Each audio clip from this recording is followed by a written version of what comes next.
There's a runner going, and here ball lifted to center. Going back is Buxton. Back at the wall, leaps and makes the catch.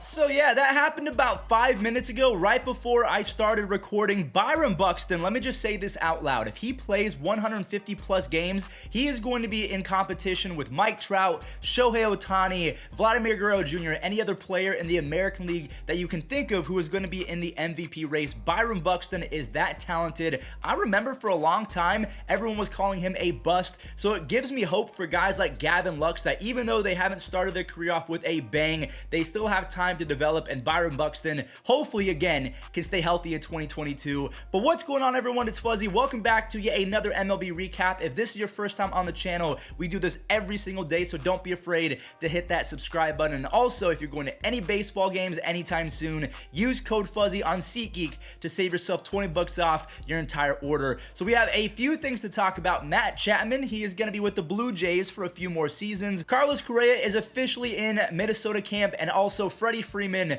his dad came out with a story. And then of course we are going to recap the spring training highlights from the last few days. So I guess without further ado, let's go ahead and start off with Matt Chapman. He had his first home run as a member of the Blue Jays. And then earlier today, breaking news came out. Matt Chapman signed a 2-year contract extension with the Blue Jays worth $23 million total. A lot of people, including myself, were kind of confused, because I just assumed that Matt Chapman has been in the league long enough to where he has passed arbitration, but no, he is still arbitration eligible. So essentially all that the Blue Jays did is that they bought out his arbitration. So Chapman is going to be making about $12.5 million for the next 2 seasons, and then he will be a free agent. If he stayed with arbitration, he'd be making about $9 million. So good for the Blue Jays. They have built a super team, and right now on paper, they might be my favorite to make the World Series in the American League. They are just so deep with the pitching. The bullpen is pretty good. The lineup is absolutely a cheat code. I really like what Toronto has done, and good on them for both spending money and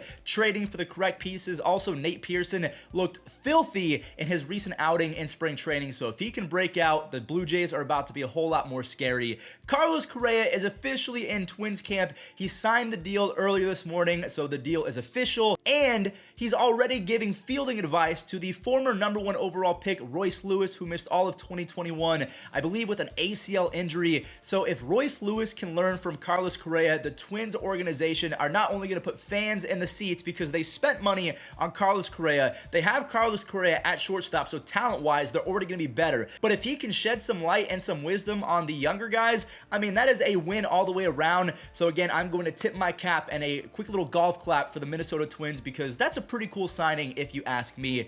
Now, the moment that you've all been waiting for, the title of today's video, Freddie Freeman's, he kind of called out the Braves via his own father. So Freddie Freeman's dad shared a reaction from Freddie himself, basically saying that Freddie was blindsided. How could they do this? They left Freddie in the dark. And a lot of people have been saying, Freddie, what did you expect? You had from the lockout in December all the way until February to connect with the Braves, and the Braves apparently made offers. It's just that Freddie, according to a lot of people and scouts and agents around the league, said that he overplayed his hand. He took far too long, and the Braves, they had to act on his, not his silence per se, but the fact that they couldn't wait around all day to see if they were going to have Freddie Freeman as their cornerstone first baseman for the next 6 or 7 years. So instead, they traded for Matt Olson, who might have a higher ceiling going into 2022. They did have to give up Christian Pache and Shea Langoliers, who is moving up in prospects rankings. I just want to go ahead and put that out there. Langoliers is going to be a beast, whether he's a catcher or a DH. So they had to give up a lot, and that's because Freddie, again, according to a lot of scouts and agents, he just took too long. And if Freddie took that as being blindsided, he has every right to feel that way, because if the Braves didn't let him know, that's not cool. He delivered you a championship. He should have been a Brave for the remainder of his career. Just kind of a weird situation all the way around, but I understand why the Braves did what they did. They kind of were handcuffed. They really had to make a decision or they were going to be left behind. I'm not sure if I would want my dad speaking on my behalf. Honestly, Dad, if you're watching, I would have been annoyed at you because you're supposed to keep this in-house. So yeah, let me know in the comment section down below. What do we make of all this? Let's move on over to the highlights from the last few days of spring training. And I'm going to start off with these Phillies clips because we know that their offense is going to be unmatched almost in the National League. But their defense, yeah, they made 3 errors in the first 5 innings of yesterday's spring training game. It is spring training, so they're just trying to get the rust off of their shoulders. In my opinion, they are going to be a negative 100 DRS team in 2022, which is not good at all. They are going to be horrific. Max Scherzer is a madman. He really deserves the name Mad Max because he threw 5 innings of shutout baseball in spring training. Usually the max that a starting pitcher is supposed to go, just because you want to preserve the arm strength and the arm health, is 3 innings. Eduardo Rodriguez went 3 innings a few days ago, but then here is Max Scherzer, the crazy man that he is, 5 innings, and he just looked absolutely unhittable. I think he had 7 strikeouts, only 2 hits, and 5 shutout innings.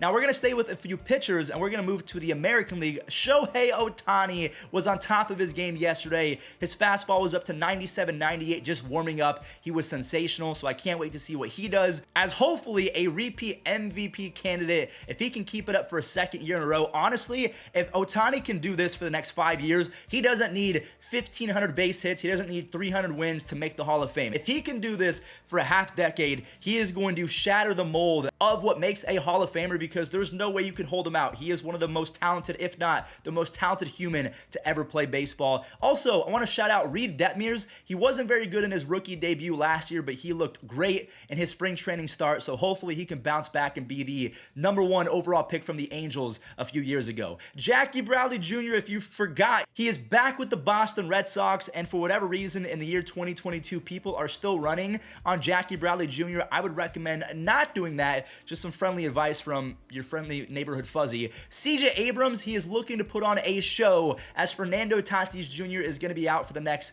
2.5 months. He just had surgery and it was successful. Also, speaking of Fernando Tatis Jr., we're going to talk about him tomorrow because he scrubbed his Instagram of everything Padres. So make sure you guys have your bells rung for that. Ty France, you guys need to start talking about this guy a little bit more often. He was acquired by the Mariners, I believe, last year or the year before, and he has done nothing but rake. He could be a top 5 first baseman in baseball this year if he continues to put up monster offensive numbers. And then last but not least, before we talk about O'Neal Cruz again, Josh Smith, who came on over from the Yankees and the Joey Gallo trade. A little bit of lefty crime, just a beautiful swing, and this game was a 25-12 ball game, so it felt like a football game over there in Arizona. But that does it for today's video, and to end it, let's go ahead and show O'Neal Cruz hitting an absolute yabba. Speed for a ball and a 1-1 to Cruz, and a swing and a towering fly ball to deep right. Cruz has immense power, and he unloads off the building in right field. It's a homer for Cruz, his second of the spring.